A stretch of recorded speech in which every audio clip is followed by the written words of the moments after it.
ನಮ್ಮ ಮಂಡ್ಯ ನಗರದ KSRTCಯ ಬಸ್ನ ಮುಂಭಾಗದಲ್ಲಿ ನಮ್ಮ ಆಟೋ ಸಂಘದ ಆಶ್ರಯದಲ್ಲಿ ಆಟೋ ಸ್ಟ್ಯಾಂಡ್ಗೆ ಒಂದು ಪರ್ಮನೆಂಟ್ ಸ್ಟ್ರಕ್ಚರ್ ಮುಖಾಂತರ ಇವತ್ತು ಈ ಕಾರ್ಯಕ್ರಮಕ್ಕೆ ಚಾಲನೆ ಕೊಟ್ಟಿದ್ದೆ. ನಾನು ಈ ಕಾರ್ಯಕ್ರಮಕ್ಕೆ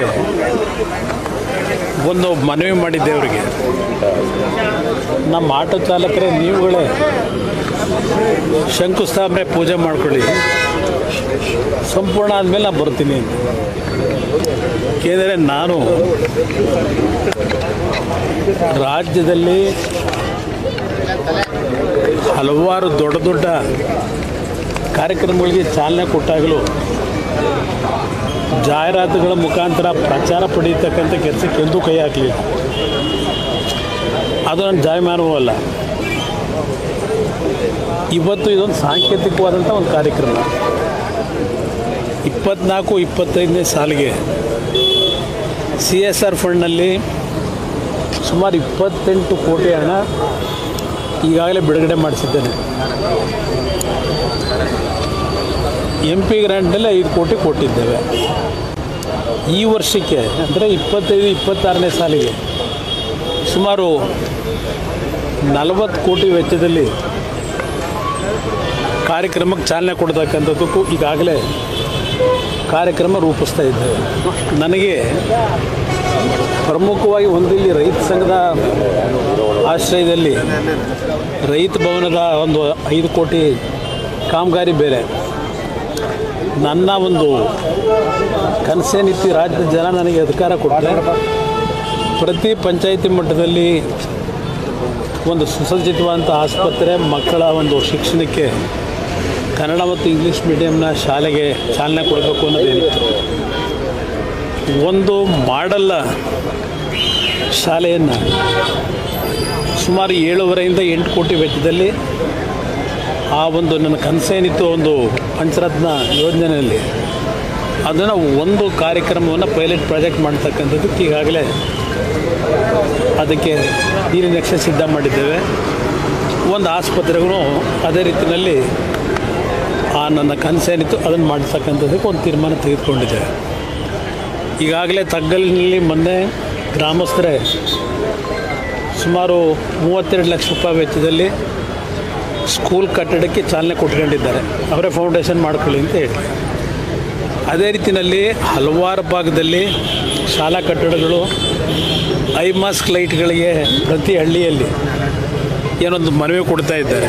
ಸುಮಾರು 75 ಐ ಮಾಸ್ಕ್ ಲೈಟ್ಗಳನ್ನು ಈಗಾಗಲೇ ಕೆಲಸ ಪ್ರಾರಂಭ ಮಾಡ್ತಕ್ಕಂಥದ್ದಕ್ಕೂ ಎಲ್ಲ ಸೂಚನೆ ಕೊಟ್ಟಿದ್ದೇವೆ. 100 ಐ ಮಾಸ್ಕ್ ಲೈಟು, 100 ಬಸ್ ಶೆಲ್ಟ್ರು ಇದಕ್ಕೆ ಚಾಲನೆ ಕೊಡ್ತಾ ಇದ್ದೇವೆ. ಮತ್ತು ವಿಶೇಷವಾಗಿ ವಿಕಲಚೇತನರಿಗೆ ಸದ್ಯದಲ್ಲೇ ಒಂದು ದೊಡ್ಡ ಕಾರ್ಯಕ್ರಮವನ್ನು ರೂಪಿಸ್ತಾ ಇದ್ದೇನೆ. ಮಂಡ್ಯ ಜಿಲ್ಲೆಯ ವಿಕಲಚೇತನರಿದ್ದಾರೆ, ಅವರಿಗೆ ಒಂದು ದೊಡ್ಡ ಮಟ್ಟದಲ್ಲಿ ಒಂದು ಕಾರ್ಯಕ್ರಮ ರೂಪಿಸಿದ್ದೇನೆ. ಇನ್ನೊಂದು 15 ದಿವಸ, ಒಂದು ತಿಂಗಳ ಕಾರ್ಯಕ್ರಮಕ್ಕೆ ಚಾಲನೆ ಕೊಡ್ತಾ ಇದ್ದೇನೆ. ಅದನ್ನು ಸಹ ಇವತ್ತು ಒಂದು ಪ್ರಮುಖವಾಗಿ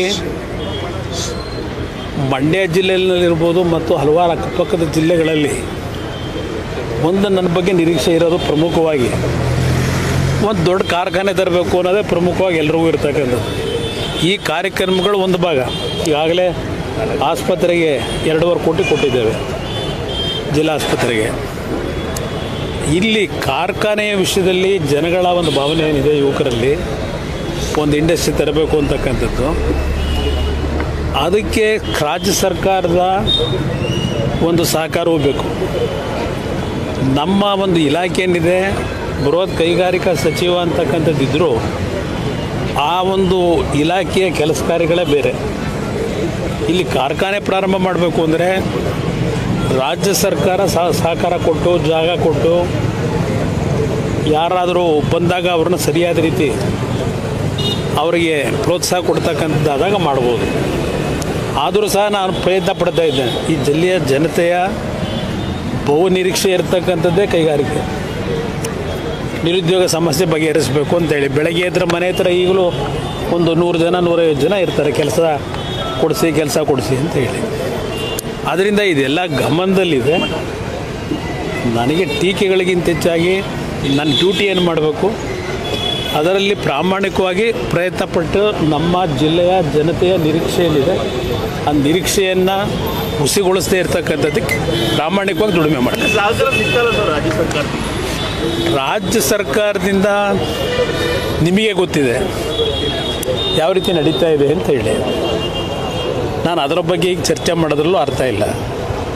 ನನ್ನ ಡ್ಯೂಟಿ ಏನು ಮಾಡಬೇಕು ಮಾಡ್ತೀನಿ. ಅಲ್ಲ, ಕಾಂಗ್ರೆಸ್ ನಾಯಕರು ಹೇಳ್ತಿದ್ದಾರೆ ಮಂಡ್ಯ ಜಿಲ್ಲೆಗೆ ಕೊಡುಗೆ ಏನು ಕೊಟ್ಟರು, 1 ವರ್ಷ ಏನು ಕೊಡುಗೆ ಕೊಡಬೇಕು? ಇವರೇನು ಕೊಟ್ಟವ್ರು 2 ವರ್ಷದಲ್ಲಿ? ನಾವು ಕೃಷಿ ಯಾವುದು ಕೃಷಿ ವಿಶ್ವವಿದ್ಯಾಲಯ ಎಷ್ಟು ವರ್ಷ ಇಟ್ಕೊತಾರೆ, ಎಷ್ಟು ವರ್ಷ ನಡೆಸ್ತಾರೆ?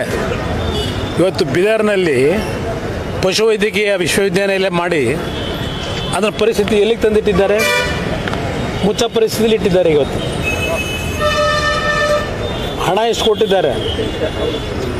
ಇದು ದೊಡ್ಡ ಮಟ್ಟದಲ್ಲಿ ನಡೀತಕ್ಕಂಥ ಏನು ಕಾರ್ಯಕ್ರಮ ತಂದುಬಿಟ್ಟಿದ್ದೀನಿ ಅಂದರೆ ಎಷ್ಟು ವಿಶ್ವವಿದ್ಯಾನಿಲಯಗಳನ್ನ ಮುಚ್ಚಿದ್ದಾರೆ ಇವತ್ತು? ಲೆಕ್ಕ ಕೊಡೋದಾ? ಬರೀ ಪ್ರಚಾರಕ್ಕೋಸ್ಕರ ಮಾಡೋದಲ್ಲ ಕೆಲಸ, ಜನಗಳಿಗೆ ಸದುಪಯೋಗ ಪಡ್ಕೊಳ್ತಕ್ಕಂಥದ್ದು ಕೆಲಸ ಮಾಡಬೇಕು. ಸರ್, ಬೆಂಗಳೂರಿನಲ್ಲಿ ರೋಡ್ ಟನಲ್ ಮಾಡೋಕ್ಕೆ ಡಿ ಕೆ ಶಿವಕುಮಾರ್ ಹೇಳಿದ್ದಾರೆ. ರೋಡ್ ಟನಲ್ಲು ಬೆಂಗಳೂರಿನಲ್ಲಿ ಅಷ್ಟೇ ಅಲ್ಲ, ಇಡೀ ರಾಜ್ಯಕ್ಕೆ ಮಾಡೋಕ್ಕೆ ಇಡಿ. ನೋಡೋಣ ಅದು ಯಾವ ಟನಲ್ ಮಾಡ್ತಾರೆ, ಏನೇನು ನಡೀತಿದೆ ನೋಡೋಣ. ಅಂದರೆ ಮಳೆ ಬಂದಾಗ ಈಗಲೇ ಸಾಕಷ್ಟು ಅಧ್ವಾನಗಳಾಗ್ತದೆ. ರೋಡ್ ಟನಲ್ ಎಷ್ಟರ ಮಟ್ಟಿಗೆ ನಿರ್ವಹಣೆ ಮಾಡ್ಬೋದು ಅಂತ ಹೇಳಿ ನೋಡಿ. ಅವರ ಮಾತುಗಳು ಅವೆಲ್ಲ ಏನು ಈಗಾಗಲೇ ಇವತ್ತು ಹೇಳಿಲ್ವಾ? 2027ಕ್ಕೆ ಎತ್ತಿನ ಹೊಳೆ ನೀರನ್ನ ಕೋಲಾರಕ್ಕೆ ತರ್ತೀವಿ ಅಂತ 2027 ಕೊಡ್ತಾರಂತೆ. ಇನ್ನು ಎತ್ತಿನ ಹೊಳೆ ಆ ಕಾಡ್ಮನೆ ಎಸ್ಟೇಟಿಂದ ಇನ್ನೂ ಮುಂದಕ್ಕೆ ಬರಲೇ ಇಲ್ಲ. ನೀರು ಇನ್ನೂ ಬರಲೇ ಇಲ್ಲ. ಖರ್ಚಾಗಿರೋದು ಹಣ ಎಷ್ಟು ಖರ್ಚು ಮಾಡಿದ್ದಾರೆ? 14-15 ಸಾವಿರ ಕೋಟಿ ಲೂಟಿಯಾಗಿದೆ. ಇದು 13ರಲ್ಲಿ ಇದೇ ಮುಖ್ಯಮಂತ್ರಿ ಫೌಂಡೇಶನ್ ಹಾಕಿದಾಗ 2 ವರ್ಷದಲ್ಲಿ ಚಿಕ್ಕಬಳ್ಳಾಪುರ ಕೋಲಾರಿಗೆ ನೀರು ಕೊಡ್ತೀವಿ ಅಂದರು. 2013 2025ಗೆ ಬಂದಿದ್ದೀವಿ. ಎಲ್ಲಿ ತಂದರು ನೀರು? ಎತ್ತಿನ ಹೊಳೆ ನೀರು ಕೊಡ್ತೀವಿ ಅಂತೇಳಿ ಬೆಂಗಳೂರದ ಕೊಳಚೆ ನೀರು ತಗೊಂಡೋಗಿ ಬಿಟ್ಟವರಲ್ಲಿ.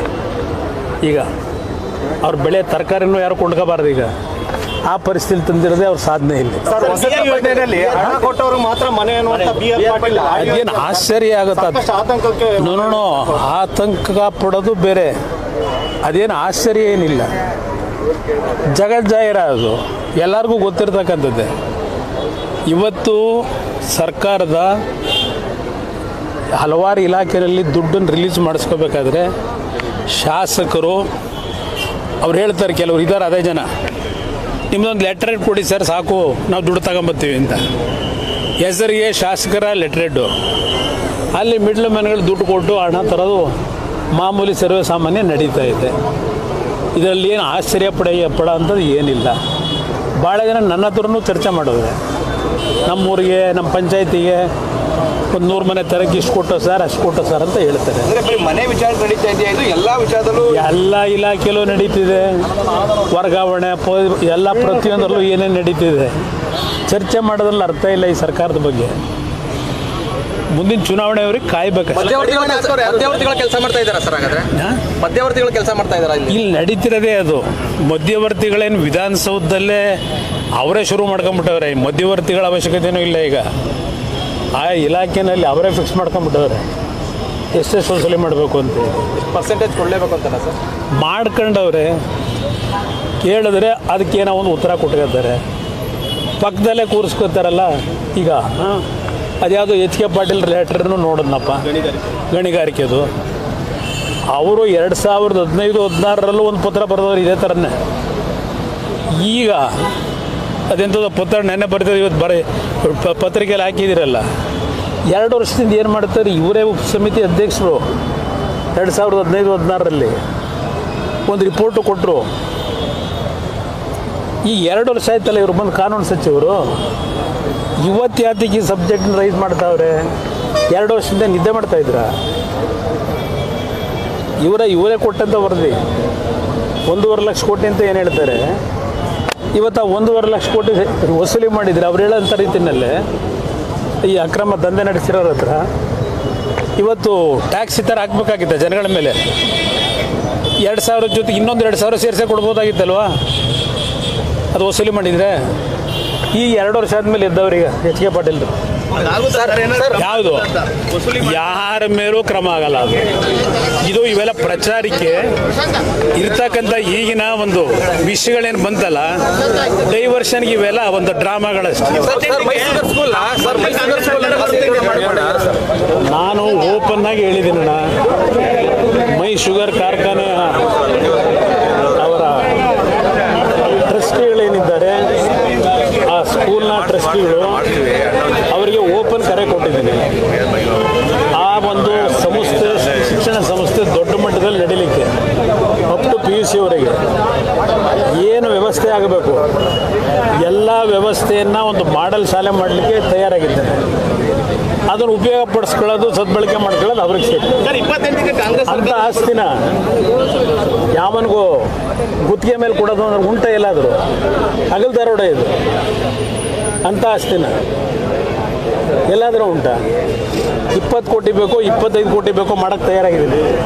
ಅಲ್ಲ ಸರ್, ಪ್ರಪೋಸಲ್ ತನ್ನಿ ಅಂತ ನೀವು ಹೇಳಿದ್ರೆ ಅವತ್ತು ಭರವಸೆ ಕೊಟ್ಟರೆ ಅದು ಮಾರನೇ ದಿನನೇ ಇದು ಈ ಥರ ಮಾಡಿದ್ದಾರೆ. ಅದನ್ನೇ ಹೇಳ್ತಾ ಇರೋದು. ಯಾವ ರೀತಿ ಇದೆ ಇವರೆಲ್ಲ ಪಾಪ ಮಂಡ್ಯ ಜಿಲ್ಲೆ ನಾನೇನೋ ಮಾಡಿಲ್ವಂತಲ್ಲ, ಇವರೇನೋ ಅಲ್ಲೇ ಕಿತ್ಗುಟ್ಟೆ ಹಾಕೋರಲ್ಲ, ಇದನ್ನೇ ಕಿತ್ಗುಟ್ಟೆ ಹಾಕ್ತಾ ಇರೋದು. 28ಕ್ಕೆ ಕಾಂಗ್ರೆಸ್ ಅಧಿಕಾರಕ್ಕೆ ಬರುತ್ತಂತೆ. ಡಿ.ಕೆ. ಶಿವಕುಮಾರ್ ಅವರು ಪ್ರಮಾಣ ವಚನ 2028ಕ್ಕೆ ಅವ್ರಿನ್ ಏನಿದ್ರು ಕನಸು ಕಾಣ್ಬೇಕಷ್ಟೇ. ಬಂದು ಯಾರು ಬಿಟ್ಕೊಡ್ತಾರಲ್ಲ ಕಾಂಗ್ರೆಸ್ ಎಲ್ಲ ಅವರಿಗೆ ಏನ್ ಬ್ರದರ್? ಡಿ.ಕೆ. ಶಿವಕುಮಾರ್ ಅವರು ನನ್ನ ಕೈಲಿದೆಯಾ? ಭಗವಂತನ ಕೈಲಿದೆ.